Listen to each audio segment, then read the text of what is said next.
অসম, অসমীয়া আৰু ভাৰতীয় এই অসমৰ চাৰিসীমাৰ ভিতৰত যাতে আমি সদায় সুৰক্ষিত হৈ থাকিব পাৰোঁ আৰু বিকাশৰ গংগা নমাই আনিব পাৰোঁ, সেয়ে হৈছে আমাৰ দায়িত্ব। আৰু আমাৰ কাম কাজত ইয়াৰ প্ৰতিবিম্ব বা ইয়াৰ প্ৰতিফলন আপোনালোকে দেখা পাই থাকিব। আপোনালোকে অনাগত দিনত আমাৰ কাম কাজবিলাক চাই থাকিব আৰু কামে কথা ক'ব, কথাৰেতো একো লাভ নহ'ব, গতিকে কামে কথাবোৰ কৈ যাব। আমাৰ নিৰ্বাচনী ঘোষণা পত্ৰ আমি হাতে কামে ৰূপায়ণ কৰাৰ ক্ষেত্ৰত আমি প্ৰতিশ্ৰুতিবদ্ধ।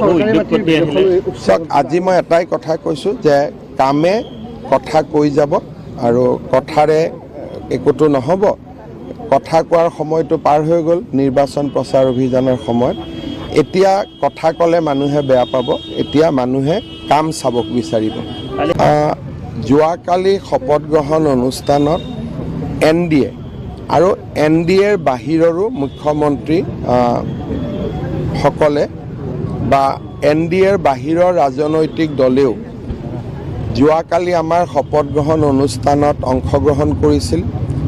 ভাৰতৰ উদ্যোগপতি আৰু অসমৰ আধ্যাত্মিক গুৰুসকল আৰু তাৰ লগতে আমেৰিকাৰ দৰে ৰাষ্ট্ৰদূত পৰ্যন্ত গোটেই শপত গ্ৰহণ অনুষ্ঠানটোৱে অসমে যোৱা 5 বছৰ যি ভাৰতবৰ্ষৰ প্ৰেক্ষাপটত এক অভূতপূৰ্ব শক্তিৰ ভাণ্ডাৰ হৈ পৰিছিল, তাক যোৱাকালিৰ শপত গ্ৰহণ অনুষ্ঠানটোৱে প্ৰতিনিধিত্ব কৰিছিল। শপত গ্ৰহণ অনুষ্ঠানটোৱে আজি ভাৰতৰ ৰাজনৈতিক প্ৰেক্ষাপটত অসমৰ স্থান ক'ত তাক সমগ্ৰ দেশবাসীৰ সন্মুখত পৰিচয় কৰাই দিছিলে। বাকী কি হ'ব কি নহ'ব আমাৰ নিৰ্বাচনী ঘোষণা পত্ৰখন আপোনালোকৰ সন্মুখত আছে। লাহে লাহে আমি কামবিলাক কৰি গৈ থাকিম আৰু যি ধৰণে চৰকাৰখন যিহেতু নতুন নহয়, ই এটা কণ্টিনিউটি, গতিকে আমি নিজৰ কামবিলাক যেনেকৈ আগত কৰিছিলোঁ তেনেকৈ আমি কৰি গৈ থাকিম। অসম বিধানসভাৰ অধিৱেশন অনুষ্ঠিত হ'ব, বিধায়কসকলে শপত গ্ৰহণ কৰিব আৰু আজি আমি কেবিনেটত বিধানসভা কেইদিন চলিব, কি কাৰ্যসূচী হ'ব গোটেইখিনি ঠিক কৰিম আৰু মন্ত্ৰীসভাৰ সম্প্ৰসাৰণ আদি বিষয়বোৰ আমি বিধানসভাৰ ঠিক পিছত হাতত ল'ম। মই ভাবোঁ যে আজি এটা গোপীনাথ বৰদলৈ ডাঙৰীয়াৰ সমাধিৰ সন্মুখত ইয়াত বহুত বেছি ৰাজনৈতিক কথা কোৱাটো ঠিক নহয় আৰু গোটেই সকলো মানুহে শপত গ্ৰহণ অনুষ্ঠানত আহিছে, যাৰ মনত আহিব ইচ্ছা আছে সি ৰাস্তা বনাই ল'ব।